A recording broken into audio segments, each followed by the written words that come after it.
بسم اللہ الرحمن الرحیم۔ اسلام میں ذہنی اور جسمانی غلامی کے انسداد کی تاریخ کی اسٹڈیز ہم کر رہے ہیں، اور پچھلے چیپٹرز میں تو ہم تفصیل سے دیکھ چکے کہ رسول اللہ صلی اللہ علیہ وسلم نے غلامی کو ختم کرنے کے لیے کیا کیا ایکشن ارشاد فرمائے تھے۔ تو آج ہمارا ایک بڑا کریٹیکل ٹاپک ہے لونڈیوں سے متعلق خصوصی اصلاحات۔ اس کی وجہ یہ ہے کہ غلامی کے دوران لوگ یہ حرکتیں کرتے تھے کہ جناب ایک قبیلے نے دوسرے قبیلے کو ساتھ جنگ کر لی اور وہاں سے خواتین کو لے کے وہ جناب آ گئے اور ان کو لونڈیاں بنا دیا، یا پھر کئی قسم کے دہشت گرد جو ہیں وہ یہ بھی کرتے تھے کہ سفر کے دوران قافلے پر حملہ کرتے اور خواتین کو اغوا کر کے لے آتے ہوتے تھے۔ تو یہ حرکتیں تھیں، اور پھر کوئی معقول آدمی تو چلو اس لونڈی کو اپنے گھر میں وہ ایک ملازمت کے طور پر ہی رکھتا تو چلو، اور اس لونڈی کی شادی بھی کہیں نہ کہیں کروا دیتا تو چلو ایک معقول ہوتا۔ لیکن بہت سے ایسے لوگ تھے کہ جو باقاعدہ قحبہ گری کا سلسلہ شروع کر لیتے اور انہی لونڈیوں کو باقاعدہ تربیت کر کے اور ان کی ایک باقاعدہ ٹریننگ کر کے اور ان کو طوائف کے طور پر ایک سلسلہ ان کا جاری کرتے۔ اب اس کے لیے پھر رسول اللہ صلی اللہ علیہ وسلم نے ایکشن کیا لیا اس کے لیے، تو آئیے ہم دیکھتے ہیں۔ یہ چیپٹر 9 ہے جس کی ہم ڈسکس کر رہے ہیں کہ اس میں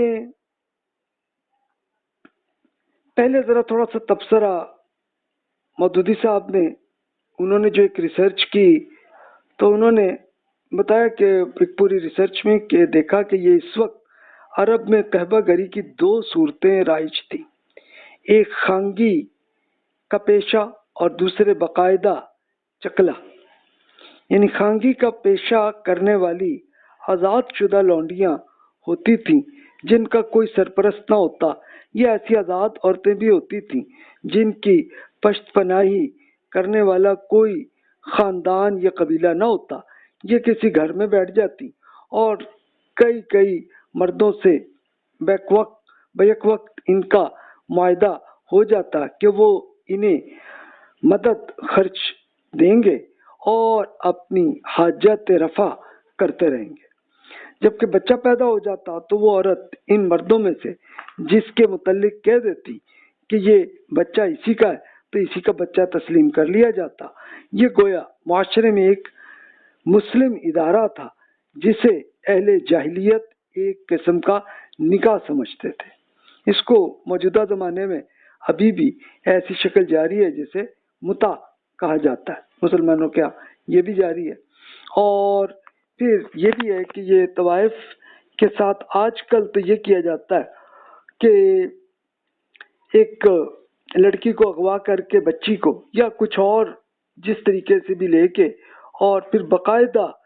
اچھے خاصے کوئی 10-15 سال تک اس لڑکی کی تربیت کر کے پھر اس کو طوائف بنایا جاتا ہے۔ تو یہ ابھی تک جاری ہے یہ سلسلہ۔ تو جیسے مودودی صاحب نے عرب کلچر میں یہ تھا، تو ایسا ابھی تک ہمارے ہاں بھی،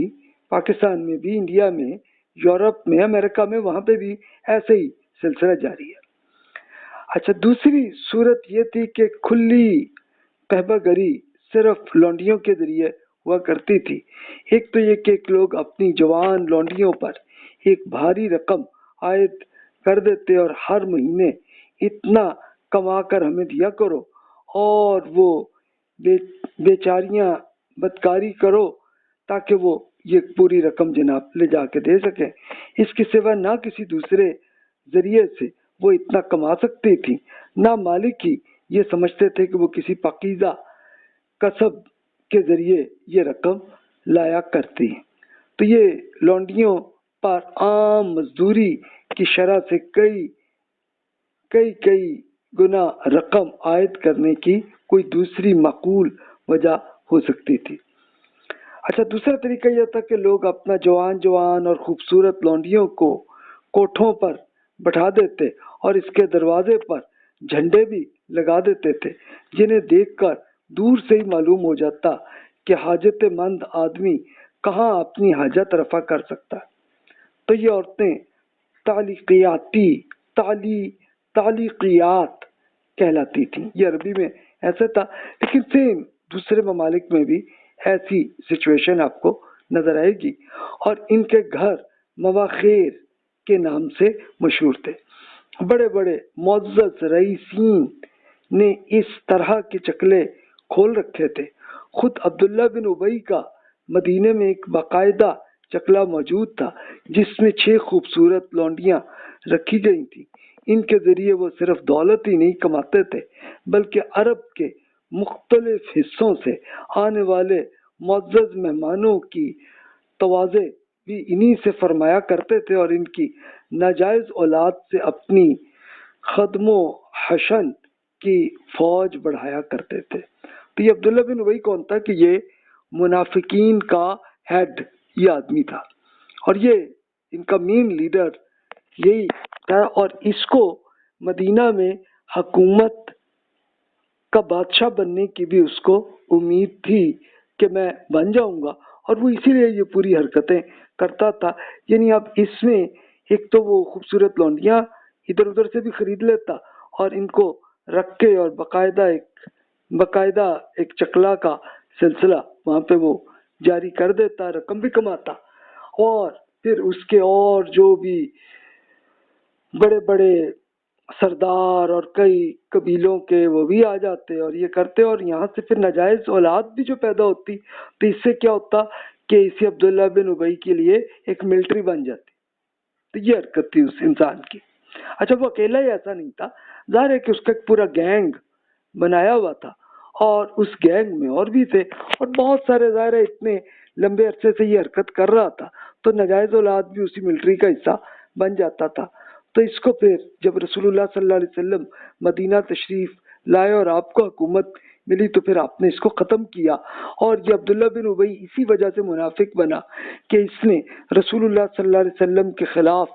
بہت کچھ اس نے کوشش کی کہ کسی طرح سے رسول اللہ صلی اللہ علیہ وسلم کو یہاں سے شہید کر دے اور پھر یہ خود حکومت پہ قبضہ کر سکے۔ تو وہ ایک اس طرح کا ایک بہت بڑا گینگ بنا کے تو اس نے یہ حرکت کی تھی۔ بھائی، ہم قرآن مجید سے ہی شروع کرتے ہیں۔ سورۃ النور میں اللہ تعالیٰ کا حکم، اس میں خاص طور پر عصمت فروشی والے کاروبار کو مکمل کرنے کا اللہ تعالیٰ نے حکم دیا۔ بسم اللہ الرحمن الرحیم۔ وَلَا تُكْرِهُوا فَتَيَاتِكُمْ عَلَى الْبِغَاءِ إِنْ أَرَدْنَا تَحَصُّنًا لِتَبْتَغُوا عَرَضَ الْحَيَاةِ الدُّنْيَا وَمَنْ يُكْرِهُنَّ فَإِنَّ اللَّهَ مِنْ بَعْدِ إِكْرَاهِهِنَّ غَفُورٌ رَحِيمٌ۔ اگر تمہاری لونڈیاں پاک دامنی کی خواہش مند ہوں تو دنیا کا مال و دولت کمانے کے لیے انہیں بدکاری پر مجبور نہ کرنا۔ اگر کوئی انہیں مجبور کرے گا تو اللہ تعالیٰ اس مجبوری کے باعث انہیں بخشنے والا مہربان ہے۔ یعنی اب یہ کلیئر ہو گیا کہ وہ لونڈیاں کہ جو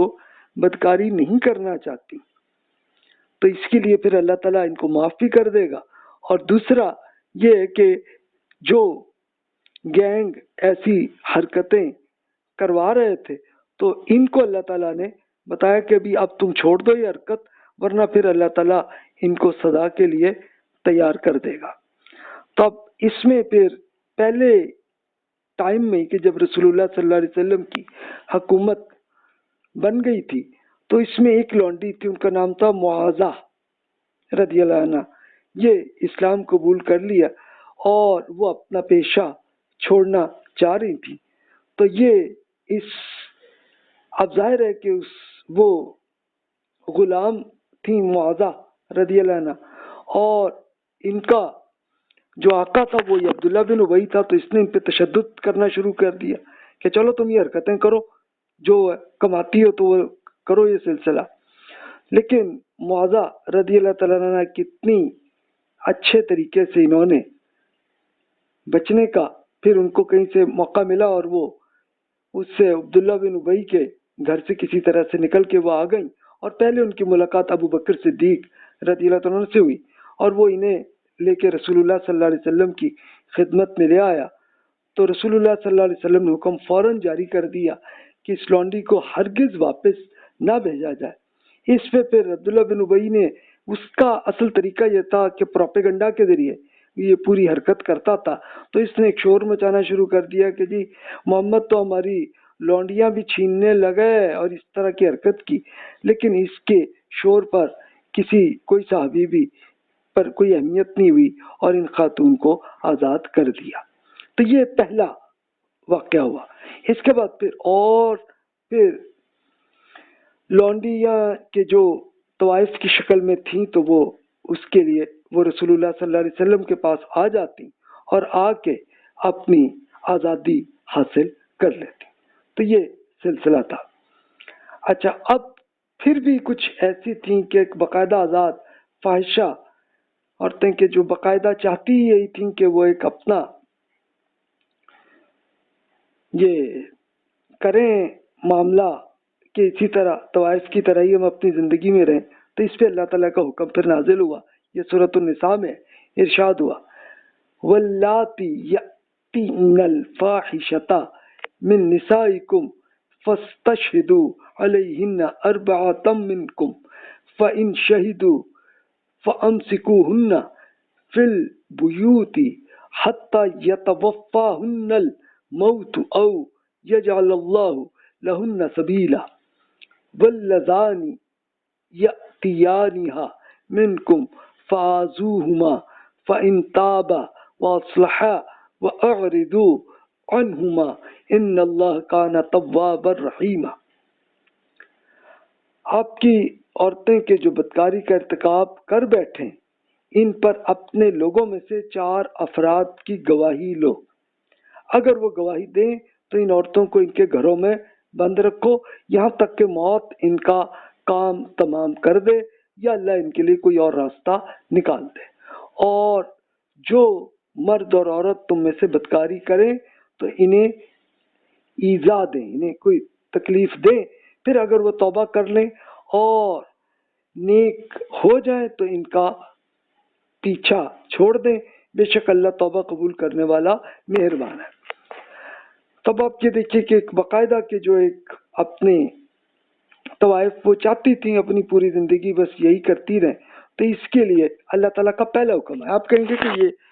ایسا کیوں ہوا کہ بھی پہلے ہی ان کے لیے کوئی ایکشن کا سلسلہ ہو جاتا،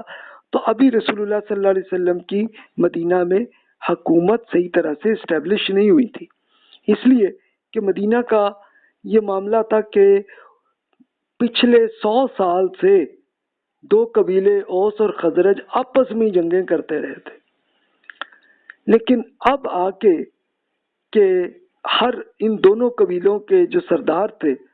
ایک تھے سعد بن معاذ اور ایک سعد بن عبادہ رضی اللہ عنہ، یہ دونوں یہ مکہ مکرمہ آئے تھے حج کرنے کے لیے۔ تو حج کے دوران رسول اللہ صلی اللہ علیہ وسلم سے ان کی ملاقات ہوئی تھی، اور جب قرآن پاک کو پڑھا تو ان کو سمجھ لیا، چاہے وہ الگ الگ ظاہر ہوا ہوگا، اکٹھے تو نہیں ہوں گے، تو وہ رسول اللہ صلی اللہ علیہ وسلم پہ ایمان لے آئے تو رسول اللہ صلی اللہ علیہ وسلم نے پھر یہ بھی کیا کہ اپنے ایک صحابی کے جو قرآن کو بہت اچھی طرح پڑھتے سمجھتے تھے، تو ان کو تربیت کے لیے وہ بھیج دیا کہ وہ مدینہ چلے جائیں اور وہاں لوگوں کی تربیت دیں اور دعوت کا سلسلہ وہ جاری کریں۔ تو وہ آہستہ آہستہ آیا، اور پھر جب اللہ تعالیٰ نے 3 سال بعد رسول اللہ صلی اللہ علیہ وسلم کو حکم دیا کہ آپ مکہ سے نکل کے ہجرت کر کے مدینہ چلے جائیں، تو مدینہ چلے گئے، تو ان دونوں سعد بن عبادہ اور سعد بن معاذ رضی اللہ عنہما نے دونوں نے ریکویسٹ کی رسول اللہ صلی اللہ علیہ وسلم سے کہ جناب آپ اس حکومت کو آپ چلائیں، تو تب جا کے حکومت بنی۔ اچھا، وہ ایک دن تو نہیں بنی نا، اس کے لیے کئی دن، اچھا، اور اس کے لیے ابھی دونوں قبیلوں کے کچھ لوگ ایمان لائے تھے، ساری میجورٹی ابھی ایمان نہیں لائی، ابھی ان سب کی تربیت کی ضرورت تھی، ان سب میں دعوت کی ضرورت تھی، اور جو ایمان لا رہے تھے تو ان کی تربیت کی ضرورت تھی۔ تو اور اس میں مین آدمی عبداللہ بن ابی جو ہے یہ مدینہ کے اندر یہ سب سے بڑا لیڈر بن چکا تھا اور اس کا گینگ بھی اچھا بن گیا تھا. تو ابھی رسول اللہ صلی اللہ علیہ وسلم کی حکومت ایک دم ایکشن ابھی نہیں کر سکتی تھی, تو اس لیے اس کو تھوڑا ٹائم دیا. اور اللہ تعالیٰ نے جو ایک وہ طوائف, وہ لونڈیاں کے جو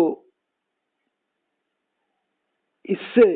بدکاری سے بچنا چاہ رہی ہیں, تو ان کے لیے پہلا سٹیپ ان کو یہ دیا کہ وہ آزادی حاصل کریں, اور اسی طرح کہ جو فاحشہ عورتیں کے جو چاہتی یہی ہیں کہ وہ اسی بدکاری میں رہیں, تو ان کے لیے پہلے حکم یہی آیا کہ ابھی ان کو اپنے گھروں میں بند کر دیں. یعنی پہلے یہ ضرور چیک کر لیں کہ واقعی وہ ہیں اس میں, یعنی کم از کم 4 افراد کے جو قابل اعتماد آدمی ہوں ان سے آپ کنفرم کر کے پھر آپ اس کو بند کریں. اس کے بعد پھر سورۃ النور میں اللہ تعالیٰ نے فائنل حکم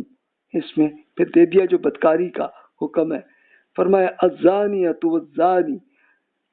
فجلدوا کل واحد منہما 100 جلدۃ ولا تأخذکم بہما رأفۃ فی دین اللہ ان کنتم تؤمنون باللہ والیوم الآخر ولیشہد عذابہما طائفۃ من المؤمنین. بدکاری کرنے والے عورت اور بدکاری کرنے والے مرد, جب ان کی بدکاری ثابت ہو جائے تو ان دونوں میں سے ہر ایک کو 100 درے مارو, 100 کوڑے مارو. اور اگر تم اللہ اور روز آخرت پر ایمان رکھتے ہو تو اللہ کے حکم میں تمہیں ان پر ہرگز ترس نہ آئے, اور ان کی صدا کے وقت مسلمانوں کی ایک جماعت بھی سامنے موجود ہونا چاہیے. اچھا, اب یہ سارا کرنے کی کیوں آئی ضرورت؟ ایک تو یہ کہ ابھی جو لوگ نئے نئے ایمان لائے تھے تو اب ان کی تربیت کی ضرورت تھی, تو اس لیے اللہ تعالیٰ نے ان کو سمجھایا کہ بھی آپ اپنے کوئی یہ ترس نہ آئے, بلکہ یہ پورا گروپ سامنے, سارے لوگ سامنے اکٹھے ہوں اور اس میں لے جا کے یہ سزا دیں اور 100 کوڑے جو ہے وہ مارو. اچھا, وہ کوڑے رسول اللہ صلی اللہ علیہ وسلم نے ایکسپلین کر دیا سب صحابہ کرام کو کہ بھی یہ زیادہ سخت اور زیادہ وہ نہیں, بلکہ یہ اس نوعیت کی ایک طرح کی ایک کسوٹی بس وہ لے کے آپ اس پہ اتنا طاقت زیادہ نہ ہو, بس اتنا ہی ہو کہ آپ کا ہاتھ جو اپنے کندھے تک ہی آئے, اس سے زیادہ نہ آئے, اتنا. تو یہ نہیں سمجھ لیں کہ ایک طرح کی ایک چھوٹی سی وہ ہوئی اور وہ 100 کوڑے یہ ہوئے. اور آپ پچھلے لیکچرز میں آپ سنی چکے کہ یہ حکم ان بدکار مرد اور عورت جو عام آدمی ہو ان کے لیے یہ آیا کہ اس کے لیے یہ سزا کا یہ حکم آیا. اچھا, پھر اللہ تعالیٰ نے یہ بھی بتا دیا فَإِذَا أُحْصِنَّ فَإِنْ آتَيْنَ بِفَاحِشَةٍ فَعَلَيْهِنَّ نِصْفُ مَا عَلَى الْمُحْصَنَاتِ مِنَ الْعَذَابِ. جب لونڈیوں کو نکاح میں محفوظ کر دیا جائے اور اس کے بعد بھی وہ بدکاری کی مرتکب ہوں تو ان کی سزا آزاد خواتین کی نسبت آدھی ہے. یہ بھی کر دیا. یعنی کیوں؟ اس لیے کہ اب وہ جو لونڈیاں کی جو شاید بچپن سے اغوا ہو کے ان بیچاریوں کو پوری تربیت اور ساری تھی, تو ان کے لیے اللہ تعالیٰ کا پہلا حکم تو یہ ہوا کہ بھی پہلے تو کچھ دن کے لیے بس ان کو رکھا کہ اپنے گھروں تک ان کو بند رکھو. اس کے بعد پھر ان کو دیکھا کہ جو لونڈیاں جو ہیں جو بدکاری نہیں کرنا چاہ رہی, تو ان کے لیے پھر اہل ایمان کو حکم بھی دیا کہ بھی آپ شادی بھی کریں, ان سے شادی کریں, تو شادی ہوگی تو پھر ان کی تربیت صحیح ہو جائے گی اور ان کا معاملہ ٹھیک ہو جائے گا. ظاہر اس کے لیے ایک دن نہیں ہوگا, ٹائم لگے گا. تو اس دوران پھر بھی اگر وہ جو پرانی عادت بنی ہوئی ہو, جو بچپن سے اس کی بنی ہوئی تھی بدکاری کی, تو پھر اس لیے اللہ تعالیٰ نے ان لونڈیوں کے لیے 50% ڈسکاؤنٹ یہ کر دیا سزا میں کہ ٹھیک ہے, عام مردوں اور خواتین اگر ایسی حرکت کریں 100 کوڑے کی سزا, اور یہاں پہ لونڈیوں کے لیے 50 کوڑے جو ہیں ان کو کیے جائیں. یہ بھی ایک طرح کا ایک سائیکولوجیکل ٹارچر ہی تھا یعنی اس کا مطلب یہ ہوا کہ اب وہ خود اسی اعلان سے ہی اگلیاں یہ حرکت نہ کر سکے تو وہ اچھی تربیت میں آئے، اور پریکٹیکلی سچ مچ یہ پھر لونڈیاں جو ہیں وہ اچھے اس میں ایٹیٹیوڈ بھی صحیح ہونے لگا۔ اب یہ سارا کیوں اتنا ٹائم لگا؟ اس لیے کہ یہ ایک دن نہیں ہونا تھا نا، کہ جو ظاہر بچپن سے جو عادت بنی ہوئی ہو ایک دم ٹھیک نہیں ہوتی۔ اب اس کے لیے کچھ احادیث اب دیکھیے، سیدنا ابو ہریرہ رضی اللہ عنہ بیان کرتے ہیں کہ نبی کریم صلی اللہ علیہ وسلم نے لوڈیوں سے پیشہ کروانے سے منع فرما دیا۔ یعنی ایک تو پہلا اعلان یہ کر دیا کہ بھی یہ کچھ نہیں ہوگا، اور صدا بھی ان کے لیے وہی رکھی کہ اپنے اپنے گھروں میں رہیں۔ پھر اس کے بعد عبداللہ بن عباس رضی اللہ عنہ بیان کرتے ہیں کہ نبی کریم صلی اللہ علیہ وسلم نے فرمایا کہ اسلام میں کوئی قہبہ گری نہیں ہے، جس نے جاہلیت میں قہبہ گری کی ہے تو اسے اپنی ماں کے رشتہ داروں سے ملحق کر دیا جائے گا۔ جس نے کسی بچے کو غلط طور پر خود سے ملحق کیا، نہ تو وہ بچہ اس کا وارث ہوگا اور نہ ہی وہ شخص اس بچے کا وارث۔ یعنی اب یہ کیوں آیا؟ اس لیے کہ ظاہر ہے کہ وہ طوائف کا جو معاملہ جس آدمی جس سے جو ہوا، تو پرانے کلچر میں تو یہی ہوتا تھا کہ وہ طوائف ہی بتا دیتی کہ یہ جناب یہ اس کا بچہ ہے۔ اب ظاہر ہے اس کے جو بھی کلائنٹ ہو تو اس میں سے جس کلائنٹ کا وہ بتا دیتی تو عرب میں مان لیا جاتا۔ تو یہاں پہ رسول اللہ صلی اللہ علیہ وسلم نے یہ بتایا کہ بھی نہیں، بلکہ اب اس کی ماں کے رشتہ داروں سے یہ پورا تعلق کروا دیا جائے۔ اب ظاہر ہے کہ وہ اگر تو وہ آزاد خاتون تھی تو اب وہ بدکاری کرتی رہی، اور وہ تو وہ اگلی کہ ظاہر ہے اس کے جو بھی ہوں گے رشتہ دار، اپنے بہنیں ہوں گی، بھائی ہوں گے، ان کے جو بھی ہوں گے، ان کے ساتھ اس بچے کا تعلق ان سے کر دیا جائے، کہ اس کو بچے کو پتہ چل جائے کہ اچھا جی ماں میری یہ ہے، یہ میرا ماموں ہے، یہ میری خالہ ہے، چلو رشتہ ٹھیک ہو جائے اس کا۔ اور اگلی اگر یہ کنفرم کر دے کہ یہ جناب اس کا باپ اس بچے کا اصل فلاں آدمی ہے، تو اس آدمی کے ساتھ بھی پھر تعلق صحیح طرح سے بن جائے، تاکہ بچے کی شخصیت خراب نہ ہو، اگرچہ کہ وہ بدکاری سے پیدا ہوا لیکن پھر اس کی عزت کے ساتھ اس کو اچھے طریقے سے رکھا جائے، ورنہ ایسے بچوں کو تو عموماً کسی گینگ کے ایک مجرموں کے گینگ کے ساتھ شامل ہو جاتے ہوتے تھے، تو اس کو ایسے ختم کیا۔ اچھا پھر مزید آپ دیکھیے، سیدنا رافع رضی اللہ عنہ نے انصار کی مجلس میں بتایا کہ نبی کریم صلی اللہ علیہ وسلم نے ہمیں ان چیزوں سے منع فرمایا تھا۔ انہوں نے اس میں لونڈی کی کمائی کا ذکر بھی کیا، اور سوائے اس کے کہ وہ اپنے ہاتھ سے کام لے۔ انہوں نے اپنے ہاتھ کے اشارے سے بتایا کہ جیسے روٹی پکانا، سوت کا تنایا، روئی دھنکنا، اور اس طرح کا یہ جو سلسلہ، یعنی اپنے ہاتھ سے وہ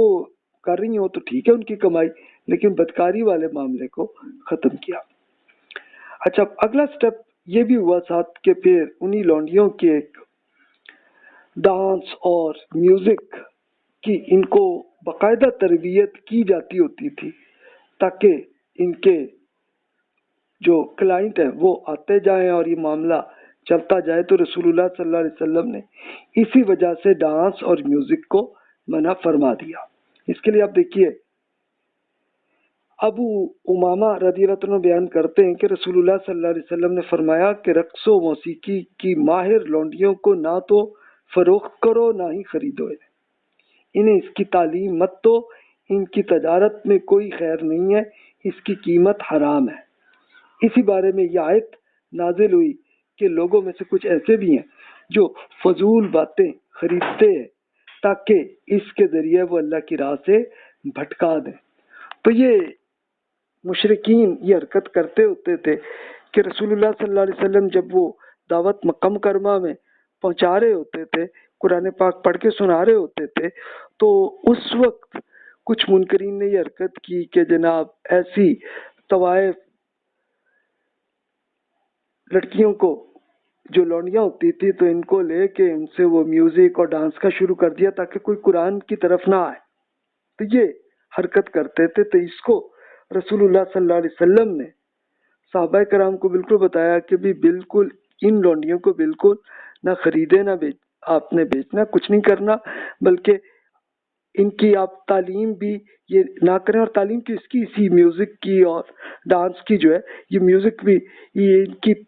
تربیت بھی بالکل بند کر دیں. اس کو رسول اللہ صلی اللہ علیہ وسلم نے مکہ مکرمہ میں ہی صحابہ کرام کو بتا دیا تھا. اور پھر اگلی جنریشن پھر مدینہ میں جب پہنچے تو پھر اس کو بالکل ہی روک دیا. اب ظاہر ہے کہ مکہ مکرمہ میں تو ابھی حکومت نہیں بنی تھی.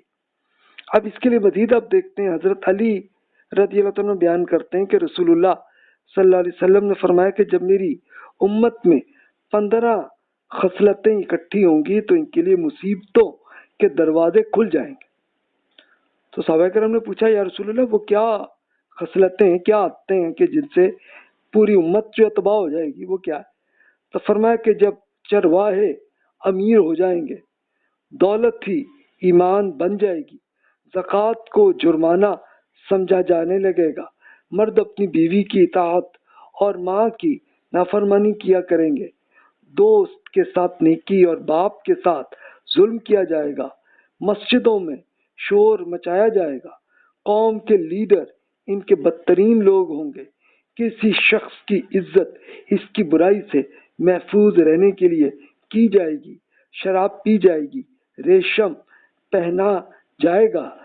رقص و موسیقی کی ماہر لونڈیوں اور آلات موسیقی کا اہتمام کیا جائے گا، اور اس امت کے بعد کے لوگ پہلے زمانے کے لوگوں پر لعنت بھیجیں گے. جب ایسا ہوگا تو انہیں سرخ آندھی زمین میں دھسا دیے جانے اور صورتیں مسخ ہونے کا انتظار کرنا چاہیے. اچھا، لوگ عموماً اسی حدیث کو یہ سمجھتے ہیں کہ یہ شاید کوئی قیامت کے زمانے میں یہ کوئی ہوگا. نہیں جناب، یہ اس سے پہلے ہو چکا. تو ایسا ہوا تو اسی لیے امت مسلمہ پہ پھر اللہ تعالیٰ کی سزا مسلمانوں پہ اسی زندگی میں ایسے آئی کہ وہی سپر پاور تھے لیکن پھر وہ سپر پاور نہیں رہے. پھر پہلی یلغار اس طرح سے آئی کہ اب بڑی وہ دیکھ لیں کہ جو پہلے چنگیز خان پھر ہلاکو خان نے آ کے مسلمانوں کی لیڈرشپ کو کس بری طرح تباہ و برباد کیا. یعنی اتنا کیا کہ بغداد میں شہر کو جب ہلاکو خان نے تباہ کیا تو یہ ہو گیا کہ وہاں دریا دجلہ گزر رہا تھا تو اس کا پانی جو ہے وہ ریڈ کلر کا ہو گیا تھا، اس لیے کہ اتنا خون اتنے لوگوں کو ہلاکو خان نے قتل کیا کہ اس کے نتیجے میں پھر ظاہر لوگوں کے خون ہی اس میں پھر گرنے تھے دریا میں، اور دریا جو ہے وہ ریڈ کلر کا ہو گیا تھا. اچھا، پھر ایک تو یہ آئی، پھر دوسری یلغار بڑی جو آئی وہ یہ کہ ہمارے ہاں یہی حرکتیں کرنے لگے لوگ، اور اسپیشلی لیڈرشپ جو ہے، عام آدمی تو کر ہی لیتا ہے ایسی حرکتیں، لیکن لیڈرشپ میں یہ حرکتیں ہوئیں تو اس کے نتیجے میں پھر دوسری بڑی سزا آئی کہ یورپی قومیں مسلم ممالک پہ آ کے قبضہ کر بیٹھی. تو یہ کولونیلزم کا جو پیریڈ ہے یہ بنا. اچھا، ابھی سیکنڈ ورلڈ وار میں اچھا پھر اللہ تعالیٰ نے وہ بھی کر دیا کہ انہی کو آپس میں لڑائیاں کروا دیں کہ جس میں فار ایگزامپل برٹش امپائر اور جرمن اور فرانس یہ آپس میں لڑے، اور بھی بہت ساری آپس میں لڑتے رہے، کمزور ہو گئے. جب وہ کمزور ہوئے تو وہ جو پہلی فرسٹ ورلڈ وار اور سیکنڈ ورلڈ وارز ہوئی تو یہ اپنے کمزور ہوئے تو پھر باقی یہ حصہ امریکہ کے اور رشیا کے ہاتھ میں رہ گیا. لیکن آپ پھر یہ بھی دیکھیے کہ انہوں نے ابھی مسلمانوں میں اگرچہ آزادی ملک تو بن گئے لیکن پریکٹیکلی ابھی نہیں بنے. ابھی جس کو کہا جاتا ہے کہ دس از اکنامک کولونیلزم وہ ابھی تک جاری ہے. تو یہ دیکھیے کہ یہی حرکتیں ہمارے ہاں لیڈرشپ میں یہ حرکتیں آپ کو ابھی بھی نظر آئیں گی. تو پھر آپ دیکھ لیجئے. اور رہے وہ لوگ کہ جو نیکی کرتے ہیں اور وہ کرتے ہیں تو اللہ تعالیٰ انہیں پھر کسی نہ کسی طرح بچا دیتا ہے، ان کی بچت ہو بھی جاتی ہے۔ اچھا، پھر اللہ تعالیٰ نے سورۃ النور میں ہی لونڈیوں کو شادی کا حکم جو دیا تو وہ بھی پڑھ لیجئے۔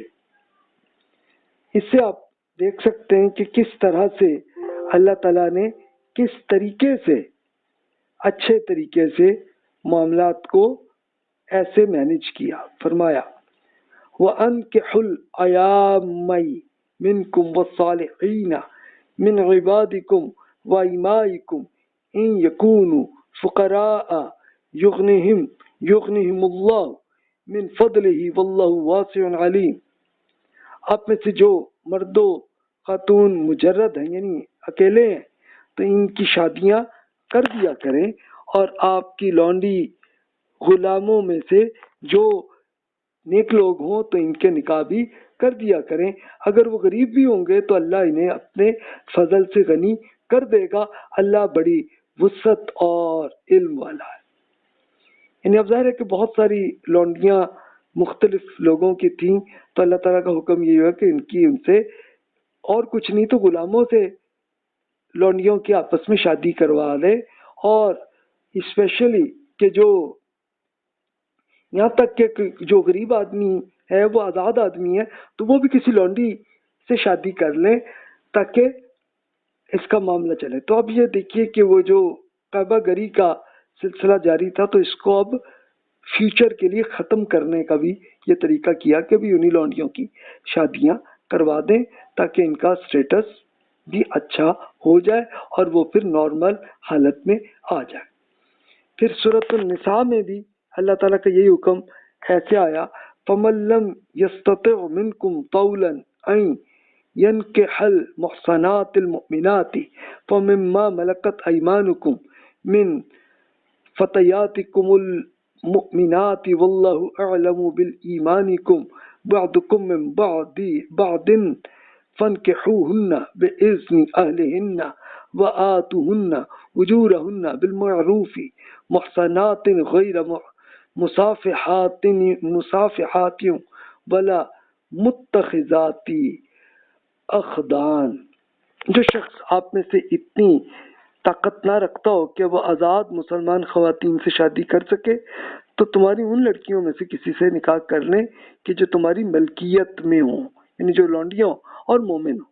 اللہ آپ کے ایمان کا حال تو بہت بہتر جانتا ہے، لہذا ان کے سرپرستوں کی اجازت سے ان سے نکاح کر لیجئے اور معروف طریقے سے ان کے مہر بھی انہیں ادا کریں تاکہ وہ حصار نکاح میں محفوظ ہو کر رہ جائیں اور آزاد اپنا شہوت رانی اور چوری چھپے آشنائی سے بچ سکیں۔ یہ اب دیکھیے کہ ظاہر ہے کہ وہ طوائفیں جو بڑے عرصے سے جس کی عادت میں تھیں تو اللہ تعالیٰ نے ان کو ٹھیک کرنے کے لیے بھی یہ طریقہ کیا کہ بھی جو شخص بھی کسی آزاد خاتون سے شادی کرنے کی طاقت نہ رکھتا ہو، ظاہر ہے کہ وہ فائنینشلی زیادہ ان کو چاہیے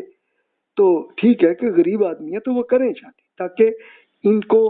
منیمائز کر لیں، اور پھر اللہ تعالیٰ خود ان کو آفر بھی کر دی کہ بھی شادی تم غریبوں کرو گے تو اللہ تعالیٰ تمہیں غنی کر دے گا، اور پریکٹیکلی ہوا بھی۔ اس کے لیے سیدہ عائشہ رضی اللہ تعالیٰ بیان کرتی ہیں کہ ہمیں کرائسس کا پیریڈ تو مدینہ میں بنا چلتا رہا، لیکن جب یہ خیبر فتح ہوئی تو پھر اس کے بعد اتنا فائنینشلی اتنی کچھ مل گیا کہ پھر تو ہمیں کبھی سوچنے کی بھی ضرورت نہیں پڑی، اور اس کے لیے پھر سیدہ عائشہ رضی اللہ تعالیٰ عنہ بھی اور ساری امہات المومنین رضی اللہ عنہ ہر وقت روزانہ یہ کیا کرتی تھی کہ غریب لوگوں تک پہنچاتی ہوتی تھی انہیں کھانا اور سب کچھ۔ اور وہ اب کہیں کہ وہ غلام کہاں رہے، یہ وہ ابھی کون رہے کہ جو غریب تھے، تو بہت سے لوگ ابھی بھی ہجرت کر کے مدینہ آ رہے تھے، کئی اور قبیلوں کے وہ تھے مختلف علاقوں کے، جیسے ابو ہریرہ رضی اللہ عنہ، ان کا تو خیر میں نے قبیلہ دیکھا، یہ سعودی عرب میں الباحہ کا ایک شہر ہے اور ایک ابہا شہر ہے، دونوں کے بیچ میں ایک خاص پہاڑوں کے اندر یہ قبیلہ ابھی بھی موجود ہے ابو ہریرہ رضی اللہ عنہ کا. تو وہ وہاں سے اپنے قبیلے کو چھوڑ کے اور مدینہ آ گئے تھے، اور 3 سال تک جب تک رسول اللہ صلی اللہ علیہ وسلم کی موجود تھے تو آپ سے تربیت حاصل کرتے رہے. یہ آپ دیکھیے کہ یہ اس طرح سے پھر لوگ آتے تھے نا، تو فائنینشلی اللہ تعالیٰ نے انہیں کیا، اور اللہ تعالیٰ نے ان کے فائنینشیل مشکلات کا حل بھی کر دیا. پھر یہ بھی فرمایا کہ لونڈیوں کی تعلیم و تربیت بھی کرے اور انہیں آزاد کر کے ان سے شادی کا حکم دیا. اب یہ بہت ساری لونڈیاں ایسی بھی تھیں کہ جو ابھی لڑکیاں تھیں، تو اس کے لیے ابو بردہ کے والد یعنی ان کے جو والد صاحب تھے رضی اللہ عنہ، انہوں نے بتایا کہ رسول اللہ صلی اللہ علیہ وسلم نے ارشاد فرمایا 3 افراد کے لیے دگنا اجر ہے، یعنی ڈبل اجر ہے. پہلا، اہل کتاب کا کوئی آدمی کہ جو اپنے نبی پر بھی ایمان لایا اور اس کے بعد محمد پر بھی ایمان لایا. دوسرا یہ کہ ایسا غلام کہ جو اللہ اور اپنے آقا دونوں کا حق ادا کرتا ہے. اور تیسرا وہ شخص کہ جس کی کوئی لونڈی ہو جس سے وہ ازدواجی تعلق قائم کرنا چاہے تو اسے بہترین اخلاق، ایتھکس اور علم کی تعلیم دے، اس کے بعد اس سے آزاد کر کے اس سے شادی کرے، اس کے لیے ڈبل اجر ہے. اب آپ سوچیں کہ یہ کتنا بڑا اجر ہوگا. اب ظاہر ہے کہ بہت ساری ابھی لڑکیاں تھیں، ظاہر ہے کہ جب وہ اغوا کر کے آئی ہوں گی تو بچیاں ہوں گی، ابھی وہ جوان ہوئی ہیں. اب ظاہر ہے کہ ان کے جو آقا ہے وہ چاہ رہے ہوں گے کہ چلو ان سے اب میں ازدواجی تعلق کروں. تو رسول اللہ صلی اللہ علیہ وسلم نے انہیں یہ سمجھایا کہ بھئی اس کے لیے ڈبل اجر یہ ہے کہ آپ ان کی پہلے تربیت کر دیں ایتھکس میں، علم کے معاملات یعنی قرآن کو، اور پھر ان کی آزاد بھی کریں اور پھر شادی کریں. تو یہ خواتین کا کیا. اور جو غلام ابھی تک ایگزسٹ تھے، انہیں بتایا اللہ تعالیٰ کی عبادت بھی کریں اور اپنے آقا کی جو خدمت کرنی ہے تو وہ بھی کریں ساتھ ساتھ. یہ دونوں تو آپ کو ڈبل اجر ملے گا. اور ساتھ آقا کو یہ کہا کہ بھی تم آزاد بھی کرو. یہ چیز ہے. تو اس سے دیکھیں کہ رسول اللہ صلی اللہ علیہ وسلم نے کیسے تربیت ہوئی اور اس کا پھر رزلٹ کیا آنے لگا. اچھا، اب یہ تھوڑا یہ آتا ہے کہ بھی یہ جو آزاد خواتین کی شادی اور لونڈیوں کی شادی دونوں میں فرق کیا ہوتا تھا، تو یہ میں عرض کر دوں کہ میاں بیوی کا تعلق ایک معاشرتی اور قانونی عمل کے نتیجے میں نکاح میں آتا ہے نا، تو اس سے یہ ہوتا ہے. لیکن آقا اور لونڈی کا جو تعلق تھا تو یہ معاشرتی اور قانونی عمل کے نتیجے میں آٹومیٹیکلی یہ ہو جاتا تھا کہ جو بھی جس کی لونڈی ہوئی تو آٹومیٹیکلی وہ ازدواجی تعلق کر سکتے تھے، کرنا چاہیں تو، نہ کرنا چاہیں تو وہ لونڈی کی بے شک کسی اور سے شادی کرا لیں، وہ کر سکتے تھے. اچھا، بیوی سے ازدواجی تعلق کے لیے ایک شخص محسن یعنی بدکاری سے محفوظ آدمی ہو وہ شادی. یہ آج کل بھی ایسے ہی ہوتا ہے کہ کوئی آدمی بھی اپنی بیٹی کی شادی اگر کرنے لے تو وہ اس لڑکے کو ضرور دیکھ لیتے ہیں، چیک کر لیتے ہیں کہ بھی یار کوئی ایسی حرکتیں تو نہیں کرتا. اور سیم اسی طرح کہ اپنے بیٹے کی شادی کر رہا ہے تو وہ بیٹی کو اس کو بھی پہلے وہ دیکھ لیتے ہیں کہ بھی ان کی تربیت صحیح ہے. لیکن لونڈی سے ازدواجی تعلق قائم کرنے کے لیے ایک شخص ایک محسن قرار پاتا تھا، یعنی کہ ٹھیک ہے ظاہر ہے کہ قانونی طور پر لونڈی کا حالت بھی بالکل اس کی بیگم جیسی ہو جاتی تھی، تو اس سے اس کے لیے یہ سمجھا جاتا تھا کہ ٹھیک ہے جناب وہ تو ہیں پاک. اچھا، بیوی کے لیے ضروریات کا خیال رکھنا خاوند کی ذمہ داری تھی اور لونڈی کے لیے ضروریات کا خیال تھا کہ بس جی وہ آقا کی ذمہ داری کرتی جائے، ان کے ساتھ یہ ہو معاملہ. ایک آزاد بیوی اپنے خاوند سے مطمئن نہ ہو تو پھر وہ طلاق لے سکتی تھی. اچھا، لونڈی بھی اپنے آقا سے مطمئن نہیں ہے تو وہ آزادی کا مطالبہ مکاتبت کے ذریعے کر لیتی تھیں. یعنی وہ کیا تھا مکاتبت، جیسے میں نے پچھلے لیکچرز میں عرض کیا کہ قرآن مجید میں اللہ تعالیٰ نے مکاتبت کا حکم دیا کہ جو غلام چاہے وہ مرد و خاتون جو آزادی چاہتے ہیں تو وہ بس اپنے آقا کو کہیں کہ جناب میں آزادی کرنا چاہتا ہوں تو پلیز یہ ایگریمنٹ کر لیں. اور وہ اگر آقا نہ مانے تو پھر وہ رسول اللہ صلی اللہ علیہ وسلم کے پاس یا پھر حکمران جو بھی خلیفہ ہو ان کے پاس جاتے اور وہ ان سے یہ معاہدہ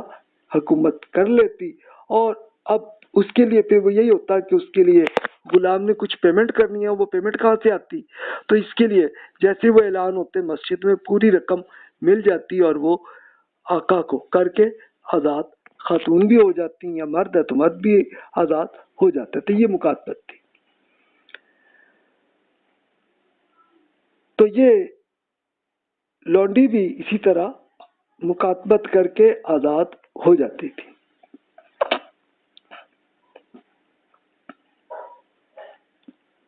تو یہ دیکھیے کہ یہ اس طرح سے دونوں طریقے سے یہ معاملہ چل جاتا تھا. اگر خاتون پہلے سے شادی شدہ ہو تو اب ظاہر ہے کہ وہ اگر پہلے خاوند سے علیحدگی کرے یعنی طلاق ہو جائے یا پہلا خاوند فوت ہو جائے تو پھر وہ خاتون جو ہے وہ کچھ ایک پیریڈ کا آتا ہے تو وہ ہو جائے. اور استبراء سے کہتے ہیں. استبراء کا مطلب بس یہی کنفرم ہونا کہ یہ عدت جسے کہتے ہیں. تو عدت کا مقصد یہی ہوتا تھا کہ بھی وہ خاتون کے پیٹ میں کوئی بچہ تو نہیں ہے تو چلو کنفرم ہو جائے کہ وہ پہلے خاوند کا بچہ ہے. بس یہی مقصد تھا اس کا. وہ ہو جاتا تھا. اچھا لونڈی کے کیس میں بھی ایسا ہی ہوتا تھا کہ ظاہر ہے کہ اس کا اپنے آقا کے ساتھ ازدواجی تعلق ہوتا ہے. تو اب وہ اگر اس سے نکل کر دوسرے آقا کی طرف جائے تو اس کو بھی استبراء اس کو بھی کیا جاتا تھا. استبراء کا مطلب کیا کہ وہ بھی کچھ پیریڈز 2-3 مہینے کی پیریڈز دیکھ کے کنفرم ہو جائے کہ لونڈی کے پیٹ میں کوئی بچہ تو نہیں ہے. اور بچہ ہے تو پھر اس کا مطلب ہے کہ وہ پہلے آقا کا بیٹا ہے یا بیٹی ہے جو بھی ہے. وہ یہ ایک چیز کنفرم کرنے کے لیے یہ سلسلہ ہوتا تھا. اچھا سیم اسی طرح شریعت میں یہ بھی ہے کہ ابھی اگر ایک خاتون سے شادی کریں تو پھر اسی خاتون کی ماں اور بیٹی سے ہمیشہ کے لیے حرام ہو جاتی ہے. پھر ان سے شادی نہیں ہو سکتی آپ کی. تو سیم لونڈی کے ساتھ بھی ازدواجی تعلق اگر قائم ہوا تو پھر اس لونڈی کی ماں یا بیٹی کے ساتھ آقا اس سے کوئی ازدواجی تعلق نہیں کر سکتا. یعنی اس کا مطلب آپ یہ دیکھیے کہ لونڈی کا سٹیٹس بھی سیم وہی بن جاتا کہ جو بیوی کی ہوتی ہے.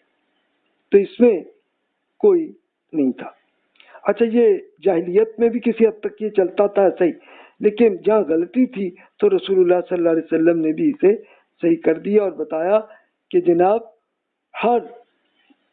لونڈی جو ہے اس کو اس کا وہ سٹیٹس مل جائے کہ جو ایک بیوی کی ہوتی ہے. تو جناب یہ ہے. اچھا دونوں میں بس فرق صرف اتنا تھا کہ بیوی جو ہے اپنی مرضی سے خاوند کے ساتھ نکاح میں آتی ہے اور مرضی کے بغیر نکاح تو نہیں ہوتا. لیکن لونڈی اب کیا ہوتا تھا کہ وہ کسی نے خرید لی یا جنگ میں وہ قیدی بن کے آ گئی تو اس طرح کی صورت آتی تھی. لیکن اب اسی لونڈی کو اگر آقا پسند نہیں ہے تو پھر وہ آزادی کا معاملہ وہ کر کے جان چھڑا سکتی. بیوی کا اگر اپنے خاوند سے بچہ ہو تو پھر تو اس میں کوئی قانونی معاملہ کرنے کی ضرورت ہی نہیں ہوتی کہ وہیں سے کنفرم ہوا کہ ٹھیک ہے جی اسی خاوند کا بچہ ہے. یعنی اس بچے کا باپ کون ہے ماں کون ہے کنفرم ہو جاتا. لیکن لونڈی کے کیس میں یہ تھوڑا سا آ جاتا فرق کہ ظاہر ہے کہ وہ کسی اور طرف سے آئی ہے تو اسی لیے ان کو اس میں ام ولد کہا جاتا ہے کہ اگر لونڈی کا آقا سے ازدواجی تعلق اور بچہ پیدا ہو تو اس لونڈی کو ام ولد کا سٹیٹس مل گیا. ام ولد کا مطلب کیا ہے کہ یہ مکاتب کی طرح غلام اور آزاد کے درمیانی شکل میں آ جاتی. یعنی اب اس کا مطلب یہ کہ وہ بالکل بیوی کے سٹیٹس پہ آ جاتی اور اب اس کا آقا فوت ہوگا تو اگلی آزاد ہو جائے گی آٹومیٹیکلی اگر اس کے ایک بچہ پیدا ہو گیا. عام طور پر یہی ہے کہ جو علیحدگی کا معاملہ ہے، طلاق کا معاملہ ہے، تو ایک آزاد خاتون کے لیے تھا کہ 3 پیریڈ ہونے کا، اور اسی طرح بیوہ خاتون کے لیے تو قرآن مجید میں 4 ماہ 10 دن کا عدت کا پیریڈ دیا، اور طلاق کے کیس میں بھی وہی 3 پیریڈز تک کا دیا۔ اچھا، لونڈی کے لیے پھر اجتہاد یہ کیا فقہا نے عام طور پر کہ بیوہ لونڈی کے لیے صرف 1 پیریڈ ہی کافی ہے، اور اگر لونڈی آزاد ہو رہی ہے تو پھر 2 پیریڈ ہی کافی ہیں، یعنی ظاہر ہے کہ اتنے 1 یا 2 مہینے سے بھی کنفرم ہو جاتا ہے آزادی کے وقت، کبھی ٹھیک ہے کہ بھی اس خاتون کیا کوئی بچہ تو نہیں ہے، اور وہ بچہ جو ہے وہ اگر ہے تو پھر کنفرم ہو جاتا ہے کہ وہ پہلے آقا کا بیٹا ہے یا بیٹی ہے، جو بھی ہے، تو اس طرح سے اس کو کنفرم ہوتے تھے۔ تو چاہیے اب ہم دیکھتے ہیں کہ ایسے اسٹڈیز کہ کس طرح سے ان کے معاملات چلتے رہے۔ سیدہ عائشہ رضی اللہ تعالیٰ عنہ بیان کرتی ہیں کہ جویریہ رضی اللہ تعالیٰ عنہ یا ان کے کزن کے حصے میں آئی تھی، تو انہوں نے ان سے اپنی آزادی کے بارے میں مکاتبت کر لی، یعنی وہی انڈیپینڈنٹ آزاد ہونا چاہتی تھی۔ آپ ایک نہایت شاندار خاتون تھیں اور آپ پر نظر نہ ٹکتی تھی، یعنی بہت خوبصورت خاتون تھی وہ۔ تو سیدہ عائشہ رضی اللہ تعالیٰ بیان کرتی ہیں کہ جویریہ رضی اللہ تعالیٰ رسول اللہ صلی اللہ علیہ وسلم کے پاس آئیں یہ مکاتبت کے مقدمے کے لیے کہ جناب مجھے آزاد کریں، اور جب وہ دروازے میں کھڑی تھیں تو سیدہ عائشہ کو اندازہ ہو گیا کہ انہیں اپنی موجودہ جگہ پسند نہیں ہے، ظاہر ہے کہ اپنے آقا کے ساتھ رہنا وہ پسند نہیں کرتی تھی۔ وہ کہنے لگی یا رسول اللہ میں جویریہ بنت حارث ہوں، میرا معاملہ اپنے کوئی چھپی ہوئی کوئی چیز نہیں ہے، میں ثابت بن قیس بن شماس کے حصے میں آئی ہوں، اور میں نے ان سے آزادی کے سلسلے میں مکاتبت کا یہ کیا، اور میں آپ سے یہ مکاتبت کے معاملے میں درخواست کر رہی ہوں۔ تو اس پہ رسول اللہ صلی اللہ علیہ وسلم نے فرمایا کہ اگر میں آپ کو اس سے بہتر پیشکش کروں تو آپ کیا قبول کریں گے؟ وہ کہنے لگی ہاں جی آپ بتائیں یا رسول اللہ۔ آپ نے فرمایا کہ میں آپ کی مکاتبت کی پوری رقم میں ادا کر دیتا ہوں، اور آپ چاہیں تو مجھ سے شادی کر لیں۔ وہ کہنے لگی میں یہی تو کرنا چاہ رہی ہوں۔ تو اب لوگوں کو جب یہ معلوم ہوا کہ رسول اللہ صلی اللہ علیہ وسلم نے جویریہ رضی اللہ تعالیٰ عنہ سے شادی کر لی ہے، تو وہ کہنے لگے کہ یہ تو بنو عبد المطلق کے قیدی طواب رسول اللہ صلی اللہ علیہ وسلم کے سسرالی رشتے دار ہو گئے، ہم انہیں قید کیسے رکھیں؟ انہوں نے ان سب کو آزاد کر دیا۔ اب سیدہ عائشہ رضی اللہ تعالیٰ عنہ کہتی ہیں کہ میں نے جویریہ سے بڑھ کر کوئی خاتون نہیں دیکھی کہ جو اپنی قوم کے لیے اتنی بابرکت ثابت ہوئی ہے کہ ان کے باعث ان کے رشتہ دار پورے قبیلے بنو عبد المطلق کے 100 کے قریب قیدی آزاد ہوئے۔ یعنی ایکچولی معاملہ کیا ہوا تھا کہ اس قبیلے کے ساتھ جنگ ہوئی تھی رسول اللہ صلی اللہ علیہ وسلم سے، تو 100 کے قریب قیدی بنے، جس میں جویریہ رضی اللہ تعالیٰ عنہ وہ بھی تھیں اسی۔ تو اب معاملہ تھا کہ اب قیدی کو کس کے گھر میں رکھنا ہے، تو اب سیدہ جویریہ رضی اللہ تعالیٰ عنہ اسی طرح آ گئی رسول اللہ صلی اللہ علیہ وسلم پہ کہ بھی یہ جن کے گھر میں آپ نے مجھے رکھا ہے ثابت بن قیس بھی مجھے پسند نہیں ہے، میں تو یہ آزادی چاہتی ہوں۔ اب رسول اللہ صلی اللہ علیہ وسلم نے یہ ان کو کہا کہ ٹھیک ہے اب آپ بتائیں، تو وہ خود چاہتی تھی کہ رسول اللہ صلی اللہ علیہ وسلم سے شادی ہو، اور یہ ہو گئی، اور اس کے رزلٹ میں اب ہوا یہی کہ اب صحابہ کرام کو پتہ چلا تو پورے کے پورے قبیلے کو ان کو آزاد کر دیا۔ تو اب آپ دلچسپ کیس یہ دیکھیں کہ اسی حدیث کے اندر سیدہ عائشہ رضی اللہ تعالیٰ عنہ نے اپنی سوکن پہ کیا اثرات، یعنی ان پہ کیا تبصرے فرمائے۔ تو اب ہمارے ہاں تو سوکن خواتین ایک دوسرے سے تو ہمیشہ لڑتی ہیں، لیکن وہاں کے کلچر میں آپ دیکھیں کہ سیدہ عائشہ رضی اللہ تعالیٰ عنہ وہ جویریہ رضی اللہ تعالیٰ عنہ پہ تبصرہ کیا کر رہی ہیں کہ بھی اتنی بڑھ کے کوئی بابرکت کوئی خاتون میں نے نہیں دیکھی زندگی میں کہ جس سے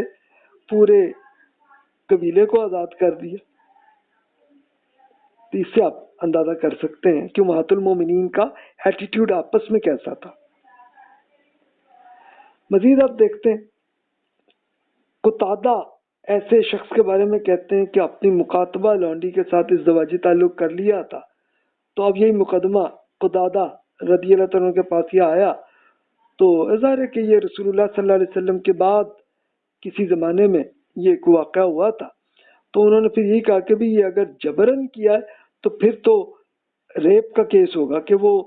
مکاتبہ ہو گیا نا کہ لونڈی نے آزادی کا معاہدہ کر لیا، ہو گیا معاملہ. تو اب اگر ان سے کوئی زبردستی ہوا تو پھر ان پہ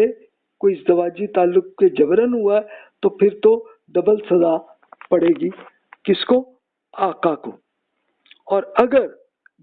رضامندی سے کی ہے تو پھر اس کے بعد پھر وہی شرعی حد لگائی جائے گی، یعنی وہی 100 کوڑے کی ان پہ آئے گی. لیکن لونڈی پہ تو 50 کوڑے ہوں گے، لیکن آقا کو 100 کوڑے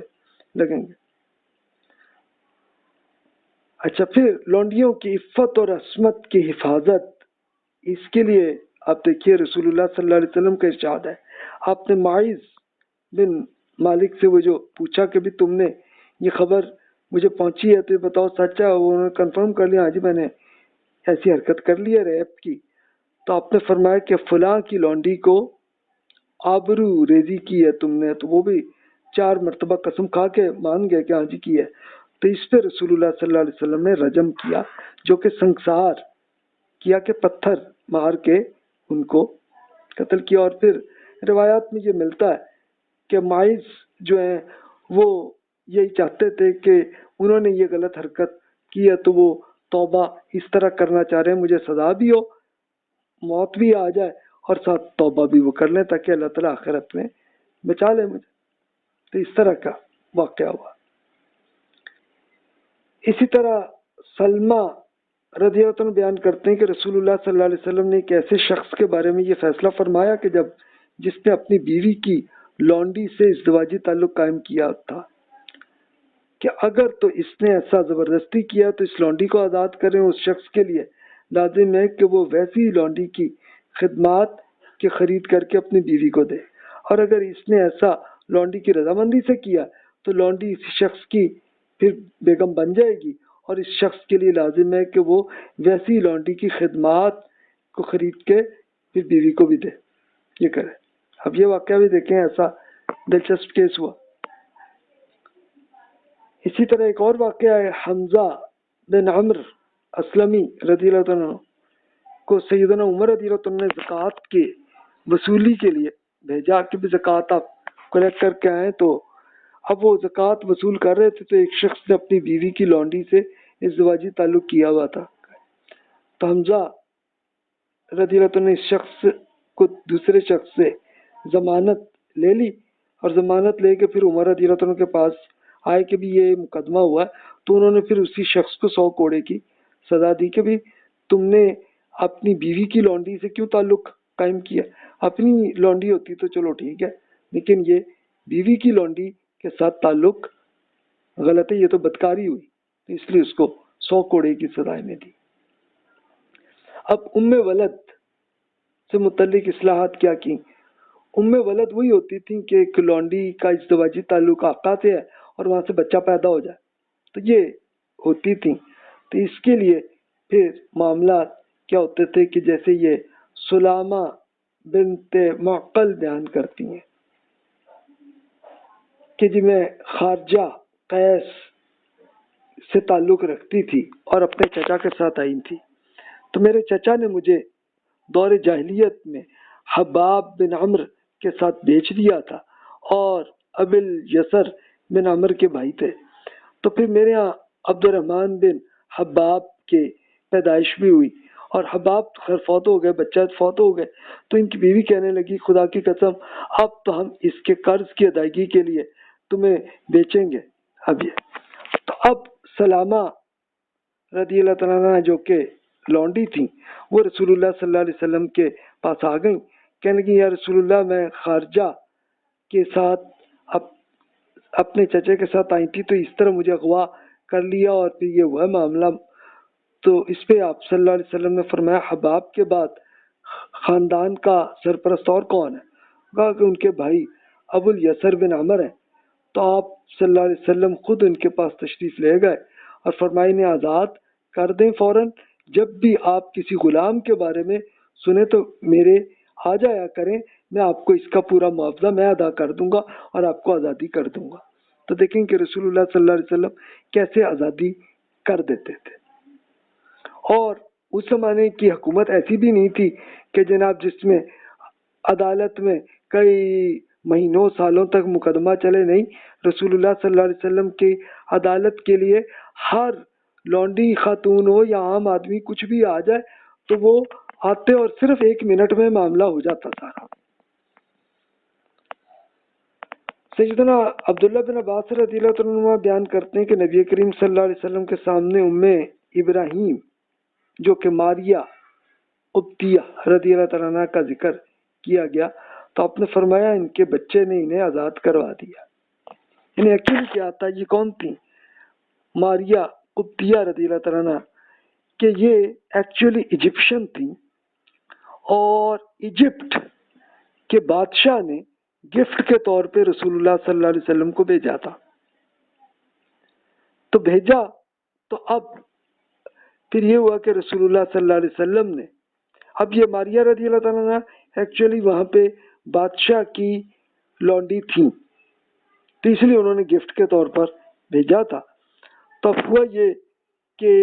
رسول اللہ صلی اللہ علیہ وسلم کے پاس وہ آئیں تو اب وہ ظاہر ہے کہ لونڈی تھیں، تو وہاں پہ رسول اللہ صلی اللہ علیہ وسلم کا تعلق بنا اور آپ کے بیٹے پیدا ہوئے ابراہیم رضی اللہ تعالیٰ عنہ، جو رسول اللہ صلی اللہ علیہ وسلم کے آخری بیٹے تھے وہ ہوئے۔ تو اس پہ رسول اللہ صلی اللہ علیہ وسلم نے یہی فرمایا کہ دیکھیں اس بیٹے نے اپنی ماں کو آزاد کر دیا، یعنی وہ پہلے ہی آزاد تو تھیں وہ، لیکن یہ ان کو بھی کر کے صحابہ کرام کو بتایا کہ بھی دیکھو کسی لونڈی سے جب بچہ پیدا ہو تو پھر وہ آزاد ہو جاتی، اور ظاہر ہے کہ اس کا آقا فوت ہو جائے تو پھر تو بالکل 100% ہی آزاد ہو جاتی ہے، اور نہ ہو تو تب بھی وہ اپنے شوہر ہی کے ساتھ وہ رہتی ہیں، اور شوہر کون ہوگا کہ جو آقا ہے۔ اسی طرح ایک اور حدیث ہے کہ جس میں آپ صلی اللہ علیہ وسلم نے فرمایا ام ولد آزاد ہی ہے اگرچہ اس کا حمل ساقط بھی بے شک ہو جائے، یعنی حمل ساقط ہو جائے کا مطلب یہ ہے کہ ابھی پیٹ میں بچہ ہے اور ابھی اندر ہی فوت ہو گیا تب بھی وہ آزاد ہو جاتی، کہ اس طرح سے رکھا۔ اسی طرح عمر رضی اللہ عنہ نے بتایا کہ جس لونڈی کے بھی اپنے آقا سے بچہ پیدا ہو تو اس کی خدمات کو نہ تو کوئی بیچ سکتا ہے، نہ کوئی تحفتاً منتقل کر سکتا ہے، کچھ بھی نہیں، نہ ہی وراثت میں منتقل کیا جا سکتا ہے، وہ مالک ہی ان سے فائدہ اٹھائے گا، اور اس کے مرنے کے بعد وہ آزاد ہوگی، اور آزاد ہوگی تو ظاہر ہے کہ بیگم ہوگی وہ، اور اگلی کو بھی پھر وہی وراثت کا حصہ بھی ملے گا۔ یہ آپ دیکھیں کہ اس طرح سے یہ سیکس سلیوری کو اس طرح سے رسول اللہ صلی اللہ علیہ وسلم نے ختم کیا۔ تب یہاں پہ ہم آ کے ختم کرتے ہیں اس ڈسکشن کو۔ اگلے لیکچر میں ہم اگلا چیپٹر شروع کریں گے، غلاموں میں اضافے کا سد باب۔ یہ اب رسول اللہ صلی اللہ علیہ وسلم نے کیا کیا کہ اب فیوچر میں کوئی غلام نہ بنے،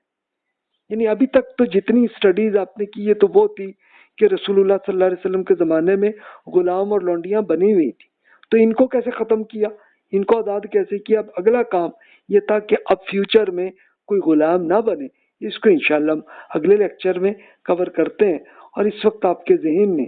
جو بھی سوالات ہیں بلا تکلف آپ ای میل کر لیجئے۔ جزاک اللہ خیر واحسن الجزا۔